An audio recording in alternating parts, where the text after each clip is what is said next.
friends, welcome to the practical session. During last practical, we studied regarding the practical aspects of crop, tobacco and castor. Now today's topic or practical, that is about practical aspects on diseases of guava and pomegranate. Let's see one by one. So first disease, that is wilt of guava, which is caused by a fungi, that is Fusarium oxysporum, Fusarium solani or Fusarium oxysporum F species CD. Let's see the symptom. It is one of the serious disease of guava which occurs during monsoon period. Then the typical symptom you all know, that is yellowing of leaves, wilting, drooping of leaves. Then important or characteristic symptom, that is death of branches. It occurs along one side, and in some cases stem girdling takes place, and if you open or cut the stem or root of that particular infected tree, you will find a vascular discoloration, brownish. Next is the disease cycle. The pathogen, it survives in soil and plant debris in the form of chlamydospores.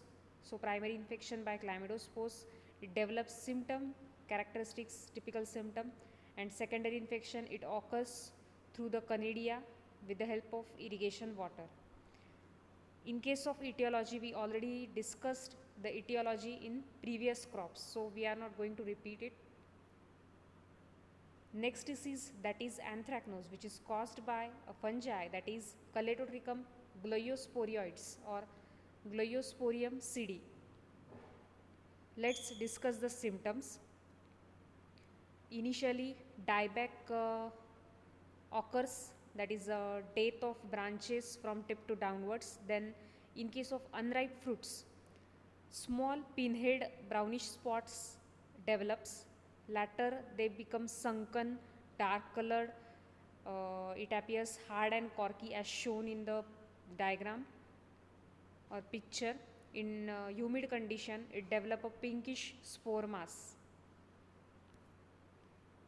Etiology also we discussed in the previous practicals. So in case of disease cycle, fungus survives in the plant debris in the form of acervuli. Then primary infection, it occurs through the infected fruits, plant debris. Then develops typical symptom, hard corky lesions. And secondary infection, it occurs through the airborne conidia. Next, regarding the pomegranate diseases, that is the identification and histopathological study. Let's see one by one.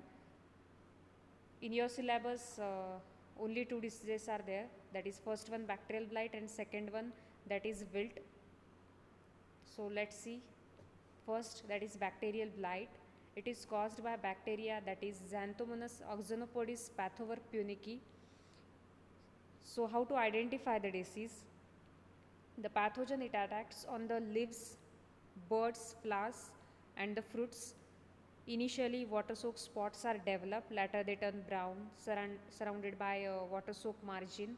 Then it develops raised or oily spot or oily in appearance. Then stem girdling leads to cracking of nodes. Typically in case of fruits, there is cracking of fruits in the shapes, that is L and Y. Then regarding etiology, it is a gram negative rod shaped bacteria, and monotrichous, having a single polar flagellum at its one end. And you can see the colonies on the plates, that is yellowish colonies. In case of disease cycle, high temperature, low humidity favors the disease development, and this disease, it spreads through the infected cuttings. So from that cuttings, it survives in the fallen leaves or tree for around 120 days, develop typical brownish raised oily spot symptom. And secondary infection, it occurs through the wind and rain splash. Next disease, that is wilt. Wilt, it is a complex disease since it is having or it is caused by two or more causal organisms or agents. First one, that is Ceratocystis fimbriata. Second one, Rhizoctonia solani. Fourth one, that is nematodes or short hole borer. So, in case of symptom, typical yellowing and death of branch occurs, wilting, drooping of leaves due to infection in the stem, then grayish brownish discoloration.